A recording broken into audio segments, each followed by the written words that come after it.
There's a pattern most people do not recognize until they step out of it. It's not just that you were misunderstood, it's that you were expected to keep explaining yourself until other people felt comfortable again.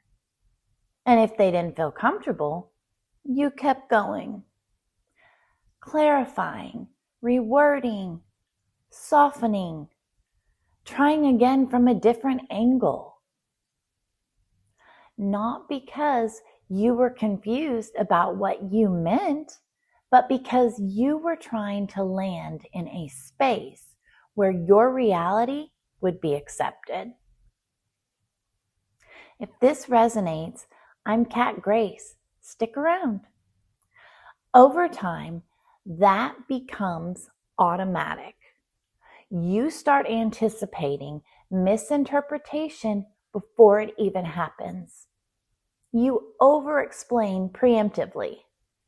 You fill in gaps that no one asked you to fill because you've learned that if you don't, those gaps will be filled in for you, and usually not in your favor. So, this is how the scapegoat role sustains itself, not just through blame, but through sheer exhaustion. Because if you can be kept explaining yourself, you can be kept engaged. And if you are engaged, you are still participating in the system. There's also something more subtle happening. Every time you explain yourself, you are unconsciously agreeing to a premise that your reality requires validation in order to stand, that it needs to be approved, understood, or agreed with before it's allowed to exist. At some point, that starts to break down. It doesn't even have to be in a dramatic way, more like a quiet refusal. You notice yourself reaching for words and then stopping. Not because you don't have anything to say, but because you can feel very clearly that saying more will not change anything. Here's where the shift begins. When you realize that understanding was never the issue, it was not a communication gap. It was not that you hadn't found the right words yet. The system already understood enough. It just didn't benefit from acknowledging it. So, when you stop explaining, it disrupts more than just conversation. It disrupts access because now there's nothing to pick apart, nothing to twist, nothing to reframe into something else. And that's when the reactions start to change.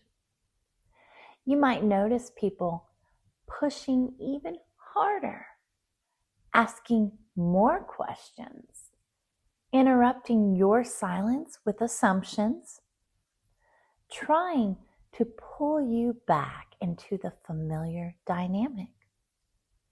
Not because they are seeking clarity, but because they are trying to reestablish the pattern. Silence in this context is often misinterpreted. It gets labeled as avoidance, as passive, as selfish, as withholding, as cold-hearted. But what's actually happening is so very different. You are no longer offering your energy into something that distorts it. There's a difference between not having a voice and choosing not to use it in places when it's repeatedly mishandled. That is not silence as suppression. That is discernment, my friend. This is uncomfortable at first because explaining was a form of control. Not control over them, but control over how you were perceived. If you could just say it the right way, maybe they would understand. Maybe it would shift something. Maybe it would finally be enough. Letting go of that is disorienting because now you're no longer managing their perception of you. You are letting it be whatever it's going to be. And that can feel exposed, unprotected, but something else starts to happen. Your energy stops scattering. You are not tracking every reaction. You are not recalibrating in real time. You are not adjusting yourself to maintain a version of harmony that was never actually stable and came at the cost of you. And with that, a different kind of steadiness begins to develop. Not loud, not performative, just consistent, grounded. You say what you mean when it matters. And when it doesn't, you let it be incomplete. The system may escalate. It's a normal response because it's losing a point of entry. It's losing the version of you that stayed in the loop and provided fuel for their distortions. And this is where it becomes clear. Explaining was never what kept you safe. It kept you involved, entangled, connected to their energetic dynamic. When you step out of that pattern, you're no longer negotiating your reality in real time.